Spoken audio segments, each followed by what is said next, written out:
తాకట్లో ఉన్న మీ బంగారాన్ని విడిపించి ఆ రోజు ఆన్లైన్ రేటుకి కొంటాం. Sharma gold company. శ్రీమాత్రే నమః. ప్రస్తుతం మనం ఉన్నాము శ్రీ శ్రీ శ్రీ ఆనంద శివకామేశ్వరి సన్నిధానంలో. మనతో పాటు ఉన్నారు మాతాజీ శ్రీ శ్రీ శివకామేశ్వరి ఆనందమయ్య అమ్మ. అమ్మతో మాట్లాడదాం. అమ్మ నమస్కారం. శ్రీమాత్రే నమః. అమ్మ, వసంత పంచమి అందరికీ తెలిసింది. ఆ రోజు సరస్వతి పూజ చేయాలి, పిల్లలకి అక్షరాభ్యాసాలు. ఇక్కడ వరకే మాకు తెలుసు. కానీ అసలు ఆ రోజు విశిష్టత ఏంటి, విధిగా చేయవలసింది ఏంటి, చేయకూడని పనులు ఏంటి, అలాగే నియమాలు ఏమైనా ఉన్నాయా, వీటి గురించి చెప్పండి అమ్మా. తప్పకుండా తెలియజేస్తాను. సుమన్ టీవీ వీక్షిస్తున్న ప్రేక్షకులందరికీ శ్రీమాత్రే నమః. మనం ఇందాక చెప్పుకున్నాం శ్యామలా నవరాత్రుల గురించి. నవరాత్రులు మొత్తం చేయలేని వాళ్ళు శ్రీ పంచమి చేసుకోవచ్చు. ఈ వసంత పంచమినే శ్రీ పంచమి అని చెప్తూ ఉంటారు. సరస్వతీదేవి యొక్క ఆవిర్భావ దినోత్సవం ఈరోజు. ఇక అక్షరాభ్యాసం అంటే ప్రతి సంవత్సరం చేస్తారమ్మా, కానీ ఈ సంవత్సరం శుక్రమౌఢ్యం ఉంది కాబట్టి అక్షరాభ్యాసాలు చేయరు. ఈరోజు ప్రత్యేకంగా సరస్వతీదేవి దేవాలయాల్లో చాలా బాసర్లో కానీ అక్కడ చాలా విశేషంగా జరుగుతూ ఉంటాయి. ఈ వసంత పంచమి అందరికీ పెన్నులు పంచుతూ ఉంటారు. ప్రత్యేకంగా నేను చెప్పేది సరస్వతీదేవి పూజ ఈరోజు చేయడము, చక్కగా పొంగలి, దద్దోజనము ఇలాంటి నివేదన చేసి ఆ ప్రసాదాన్ని ఖచ్చితంగా తేనె మీ పిల్లలకి తినిపించండి.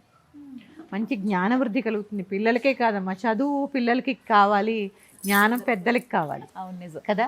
అందుకని ఆ జ్ఞానం కావాలి అనేటువంటి ఆలోచన రావాలన్నా ఆవిడ యొక్క కృప ఉండాలి. అంటే ఆవిడ అక్షరాన్ని, ఆవిడ మంత్రాన్ని మనం చదవాలి అంటే ఇప్పుడు ఆ నుంచి అహా వరకు చదువుకున్నాం. ఐ ఈ ఓ ఏ ఐ ఓ ఓ ఔ అం అహా, ఇందులోనే ఎన్నో బీజాక్షరాలు ఉన్నాయి. అవి బీజాక్షరాలను అన్ని తెలుసుకునేటటువంటి జ్ఞానం ఎక్కడ కలుగుతుంది? ఆవిడ దయ కలిగినప్పుడు కలుగుతుంది. ఆవిడ దయ కలగాలి, నాకు కూడా జ్ఞానం వృద్ధి అవ్వాలి, నేను ఈ రోజు నుంచి సీరియల్స్ చూడడం మానేయాలి, ఒక పుస్తక పఠనం చేయాలి, ఒక స్తోత్ర పఠనం చేయాలి అని ఒక కొత్త అలవాటుగా అవన్నీ అమ్మని అడగండి. అడగంది అమ్మైనా పెట్టదు, అడగాలి. నేను అడుగుతున్నాను. నాకు ఇప్పుడు కాళిదాసుకి అమ్మవారు అడిగితే ఇచ్చింది, నాకు విద్య కావాలి మొర్రో అని ఏడిస్తే కదా విద్య ఇచ్చింది. ఇక్కడ కూడా అడగండి, నాకు ఈ సీరియల్స్ అనే దురలవాటి నుంచి నన్ను దూరం చేసి పుస్తక పఠనానికి నాకు అవకాశం ఇవ్వు, ఆ చదివేటటువంటి శక్తిని ఇవ్వు, ఇది అమ్మని కోరండి. ఇక ప్రసాదం నివేదన చేసి నేను చెప్పాను కదమ్మా, తమలపాకులో తేనె మించి సరస్వతి అష్టోత్తరం చేసుకోండి. 108 ఆకులు సిద్ధంగా. ఈ తమలపాకు చాలా లేతగా ఉండాలి. కలకత్తా ఆకులు చాలా కారంగా ఉంటాయి, అవి కాదు.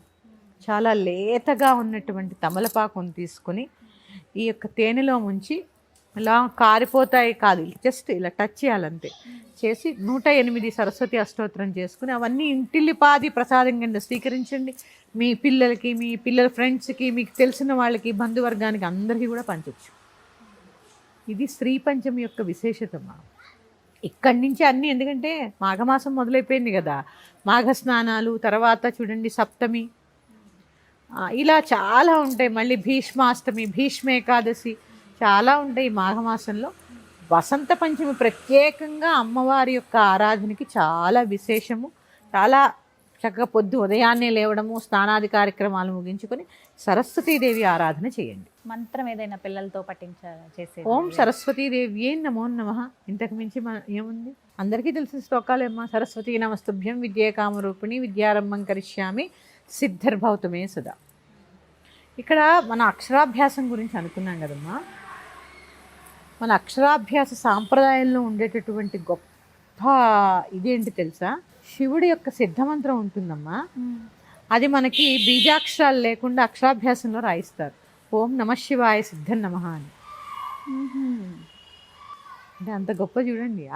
మనకి అంటే భగవంతుడిని మోక్షం కోసం ప్రార్థించాలి అంటే నీకు అక్షరం అవసరం అని చెప్తుంది అక్కడ.